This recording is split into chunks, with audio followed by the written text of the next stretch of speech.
जैसे जैसे रुपया गिरता है वैसे वैसे प्रधानमंत्री की प्रतिष्ठा भी गिरती है। ढूंढा जा रहा है खुदाई कर करके कि कौन से गड्ढे में प्रधानमंत्री की प्रतिष्ठा जाकर घुस गई है। अकेले नरेंद्र मोदी ने रुपए को 50% डुबो दिया। एक बड़े महान अर्थशास्त्री ने कहा था, जैसे जैसे रुपया गिरता है वैसे वैसे प्रधानमंत्री की प्रतिष्ठा भी गिरती है। मेरे सूत्र तो मुझे बता रहे हैं कि प्रधानमंत्री आवास और कार्यालय में बड़ी खुदाई चल रही है। ढूंढा जा रहा है खुदाई कर करके कि कौन से गड्ढे में प्रधानमंत्री की प्रतिष्ठा जाकर घुस गई है। पता नहीं आपके सूत्र आप लोगों को बता रहे हैं कि नहीं बता रहे हैं। रुपया अपने सबसे निचले स्तर पर $1 के मुकाबले, प्लीज चेंज द ग्राफिक, 87 के पार लगाने को बेआबरू है। 86-95 तक आ गया था, फिर थोड़ी विदेशी मुद्रा भंडार को कम किया गया, जैसे तैसे 86-30 पर संभाला गया, लेकिन कुछ ही दिनों और कुछ ही घंटों की बात है, 87 भी पार हो जाएगा।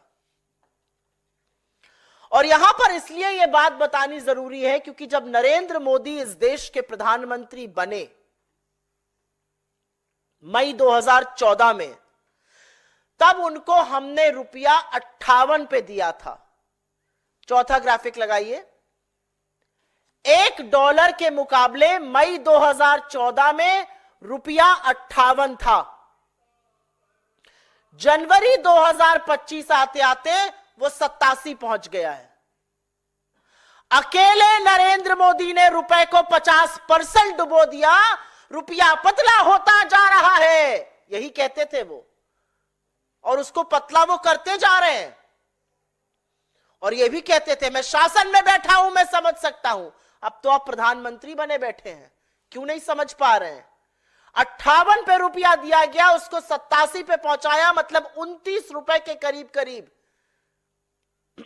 रुपया गिरा। और 50% डाउन है रुपया नरेंद्र मोदी जी के शासनकाल में। और ऐसा नहीं है कि रुपए को बचाने के लिए कुछ किया नहीं गया, पूरी ताकत लगाई जा रही है आरबीआई की ओर से।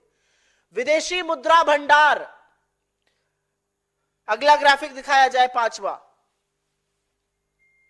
सितंबर 2024 में पीक पर विदेशी मुद्रा भंडार था $704 बिलियन।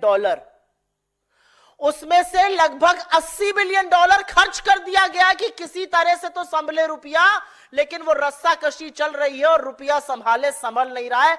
$80 बिलियन खर्च किए गए, मतलब करीब करीब 6,83,000 करोड़ रुपए खर्च किए गए कि रुपया 87 ना पहुंच जाए। लेकिन रुपया तो गिरता ही जा रहा है, गिरता ही जा रहा है और गिरता ही जा रहा है।